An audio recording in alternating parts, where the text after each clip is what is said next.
Շնորհակալ եմ հարգարժան փոխոսնակ, հարգելի գործընկերներ, հարգելի ընդդիմություն, ձեզ արդեն իսկ քննադատեցին 3 դահլիճը լքելու առնչությամբ, բայց ես կցանկանայի այս հարցին նաև դիտել ևս մի դիտանկյունից 3 օրվա սկզբում, երբ դեռևս վարչապետը ներկայացնում էր կառավարության ծրագիրը, ընդմիջման ժամանակ ձեր խմբակցության ղեկավարը լրագրողների հետ հարց ու պատասխանի ժամանակ մեզ մեղադրեց, թե մենք չունենք բազային բանակցային կարողություններ։ Ասեց, տեսեք, վարչապետը չի ցանկանում եւ քաղաքականությունը վարել, նա ցանկանում է կամ քաղաքականությունը վարել, երբեմն նաև օգտագործում է սրում է հարաբերությունները, արտահայտությունը, ինչ որ բանակցությունների մասին պատկերացումներ ունի, որը չի տեսնում մեր մեջ։ Հետո վերադարձակ դահլիճ եւ ակնհայտ դարձավ, որ այս ամբիոնից մեզնից ցանկացած մեկը կարող է ձեզ ստիպել սկզբում սեղանին խփել, իսկ մի քանի անգամ դա անելուց հետո, քանի որ հասկանում եք, որ կառավարվում եք այստեղ խոսացող մարդու կողմից, հնարավոր է ձեզ պարզապես դահլիճից դուրս հանել։ Ուր են կորչում ձեր բանակցային ունակությունները այդ պահերին։ Ոնց եք պատրաստվում, էլի դուք օրինակ հանդես եք գալիս, որ տենց ռազմավարական համբերություն ունեք, կարող եք մեծ պետությունների հետ, փոքր պետությունների հետ ավելի լավ բանակցեք, քան մենք։ Բայց մի իրավիճակ է Հայաստանի Հանրապետության ազգային ժողովում եւ հնարավոր է այնպես անել, որ դուք ձեր աթոռից վեր կենաք, գնաք։ Այստեղ կանգնած մարդը կարա այդպիսի բան ձեզ հետ անի։ Բա ոնց եք բանակցությունների դուք մասնակցելու այդ պարագայում, այստեղ ձեր գործընկերներից մեկն էլ էր ասում, կոճակների տեղը մենք էլ գիտենք եւ այլն, հարցը իմանալը չի, հարցը դիմացինին թույլ չտալն է այդ կոճակներին սեղմել, հարված ընդունել։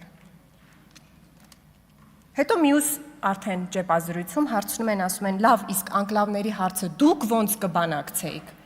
Եվս մի հանճարեղ մոտեցում այդտեղ է դրսևորում, ասում է Ադրբեջանը պետք է նախ եւ առաջ վերադարձնի մեր հողերը, որպիսի ապացուցի, որ ազնիվ է խաղաղության օրակարգում։ Այսպես են բանակցություններ վարում, գնում են, նստում են բանակցային սեղանում, ասում են դու նախ եւ առաջ պիտի ապացուցես, որ անկեղծ ես, նախ եւ առաջ վերադարձնես մեր հողերը։ Այսինքն դելիմիտացիան, դեմարկացիան դնում ենք մի կողմ, կողքի պետության առջև դնում ենք նախապայման, որ նախ եւ առաջ պիտի վերադարձնի հողերը, որպիսի ապացուցի, որ խաղաղության օրակարգում ազնիվ է։ Ու դրանից հետո ինչ եք ակնկալում, որ մյուս երկիրը ինչ է անելու։ Ես գիտեմ։ Դրանից հետո մյուս երկիրը ինչ որ մի բան է ասելու, որը դուք համարելու եք, որ ձեր կոճակներին սեղմեցի, դուք դուրս եք գալու այդ բանակցություններից սենյակից, գնալու եք երաշխավորի մոտ։ Մի խանգարեք ձեր գործընկերոջը, թողեք իմ ելույթը լսի։ Երկրորդ, վերադառնանք այսօրվա թեմային Եվրոպական միություն։ Երեք ես մի քանի անգամ փորձում եմ այս միտքը ձեր տարբեր տեխնացուներին տեղ հասցնել, բայց չի ստացվում։ Միտքը հետևյալն է, որ չեք կարող դուք առաջարկել, որ Հայաստանը անվերջ բարձր արժեքներից, մարդու իրավունքներ, ժողովրդավարություն, ժողովրդավարական ինստիտուտներ, այս ամեն ինչի մասին սենց բաղձանքով նայի դեպի արևմուտք, ինչը դուք անում եք, համաձայն եք, ասում եք, այո, այնտեղի ինստիտուտները պետք է տեղայնացվեն, այնտեղի կենսակերպից ենք ուզում բարեկեցության դիտանկյունից։ Հետո անվտանգության, տնտեսության հարցերում ասեք, որ կան տարածաշրջանային ռեալիաներ, ռեալ պոլիտիկ, եւ սրա օրինակը էլի ձեր խմբակցության ղեկավարն է երեք տվել այդ լրագրողների հետ շփման ժամանակ, նրան հարցրեցին, ասեցին, վարչապետ Փաշինյանը ասել է, որ բանակը անվտանգության առանցքային, բայց վերջին գիծն է, առաջին գծում տնտեսությունն է, գիտեք նա ինչ պատասխանեց, ասեց աշխարհում առհասարակ այդպես է, բայց մեր տարածաշրջանը ունի սպეციფიკա։ Ես էի փորձում ես ձեզ տեղ։ Հարգելի գործ ներողություն Կարապետյան, խնդրում եմ զբաղեցնել ձեր տեղերը եւ առանձին քննարկումները դադարեցնել։ Ներողություն, համեցեք տիկին։ Դա էի փորձում ես ձեզ նկարագրել քանի օր, որ աշխարհում ինչ լավ բան կա, ասեն դե տեղայնացնենք, ասում եք, բայց մեր տարածաշրջանը ունի սպეციფიკա։ Չի ստացվելու։ Այդ բանը, որ մոտեցումը որն է, դուք այստեղ ձեր տեխնացուին, երկրորդին ասել եք, որ ամեն ինչին կասես հա, բացառությամբ անդամակցությանը, ինչ ասեն, ասես այո, շատ լավ է, ինչպես։ Այո, ամեն ինչ բացի անդամություն։ Այն աստիճանի, որ պարոն Հարությունյանը հարցնում է հոկտեմբերի 5-ի համաձայնության մասին, ասում է դա էլ է լավ։ Չէր ճոգել, որտեղ թեման թեթևակի փոխվել է։ Չի լինում այդպես, որ բաղձանքները, իղձերը կոնվենցիաներին համապատասխան լինեն, մարդու իրավունքների բարձրագույն դրսևորումներին արևմուտքի տենց հայ ժողովուրդը ձգվի դեպի արևմուտք, հետո գլխին տակ ասեք, բայց կան սպეციფիկ տարածաշրջան, ու ամեն ինչ ասենց լինելու։ Ասեմ ձեզ, դուք բանակում ինքնասպանությունների ու սպանությունների հարցն էլ լրջորեն քննարկել պատրաստ չեք, որտեղ այդ խոսակցությունը պետքա պտտվի, գա հասնի ընտանեկան բռնության, կենցաղային բռնության հարցերին, որտեղ էլի դուք ասելու եք, բայց մենք սպეციფիկ ենք, սա հարավային Կովկասն է, չմոռանանք, դուք այդ խոսակցության, այդ հարցի արմատին էլ պատրաստ չեք հասնել։ Նախորդ գումարման սկզբին դաշնակցական ընդդիմադիր պատգամավոր Արմեն Ռուստամյանը Հայաստանի երրորդ հանրապետության մի ցնցող բնութագիր տվեց։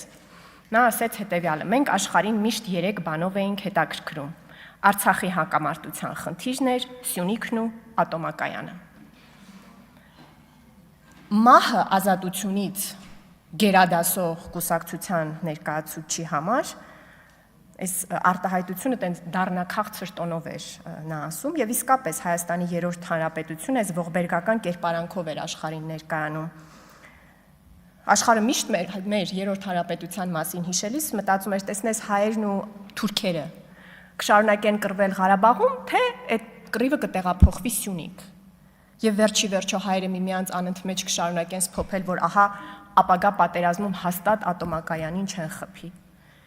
Ճիշտ էր ասում։ Երրորդ հանրապետության կոնցեպտը այդ էր, հակամարտություն, աշխարհը մեր մասին հիշում էր այդպիսի թեմաների մասին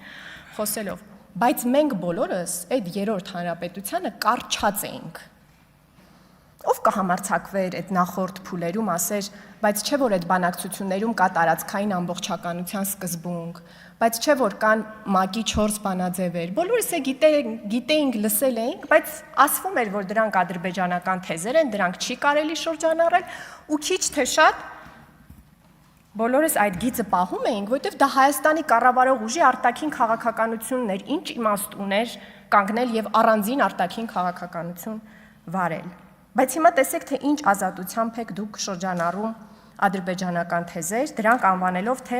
իբրև ռիսկերի եւ սպառնալիքների մասին եք խոսում։ Եռապատերազմ, նոր բան եք մտածել, պատերազմի եռագլուխ կուսակցությունը որոշել եք հակադարձել եռապատերազմով, բայց ախր գիտեք չէ, որ մեր ժողովուրդը անկախությունից ի վեր ապրել է Հայաստանի Հանրապետությունում։ Տեսել է առաջին պատերազմում եղել են զոհեր։ Այդ պատերազմը ավարտվել է հրադադարով, հաղթանակով չէ, հրադադարի փաստաթղթով։ Այդ հրադադարի իրավիճակը քաղաքական ուժերը վերցրել եւ դարձրել են իրենց կլանների հենքը, հայտարարել են դա հաղթանակ։ Պատմեցի, չէ, որ Քուր գետից երևացող դղյակներ են կառուցել։ Հետո եկել են Երևանում են Արաքս գետից երևացող դղյակներ կառուցել։ Հետո շեղվել է ռազմական բալանսը մեր ու մեր հարևանների միջև։ Հետո 2012 թվականի ամռանը դուք որտեղ եք եղել, երբ որ արդեն Տավուշի վրա էր հարձակվում Ադրբեջանը։ 2013 թվականի ամռանը որտեղ եք եղել։ Ամեն տարի էսկալացիայի հետևից մինչև նորից մեջ բերեցի։ Սերժ Սարգսյանը ասեց, որ Եվրասիական տնտեսական միությանը միացել ենք խնդրելով Ուկրաինան կանխելու նպատակով։ Հետո եղել է 2016 թվականի քառորյա պատերազմը։ Այդ ականները մեր պետության տակ դրված պայթել են ու պայթել ամբողջ մեր անկախության շրջանում, որովհետև նախագիծը այդպիսին է եղել, որ խորհրդային միությունը փլուզվելիս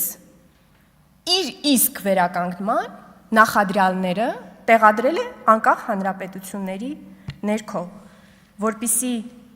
թուրքական աշխարհի վախից, այ որ չտարալուծվենք Թուրանի մեջ, մենք վերադառնանք ու փոխարենը տարալուծվենք միութենական պետության մեջ, բայց հրաշք տեղի ունեցավ։ Հայաստանի Հանրապետության ժողովուրդը 2021 թվականին առանց ձայն ծպտուն հանելու լուր բոլորիցը թաքուն գնաց ընտրատեղամաս եւ ձեզ անակնկալ մատուցեց, ասելով, որ չի խենթանալու մեզ պատած արհավիրքից ու Հայաստանի Հանրապետությունը փրկելու է այդ պատմական ճակատագրից։ Շնորհակալ եմ։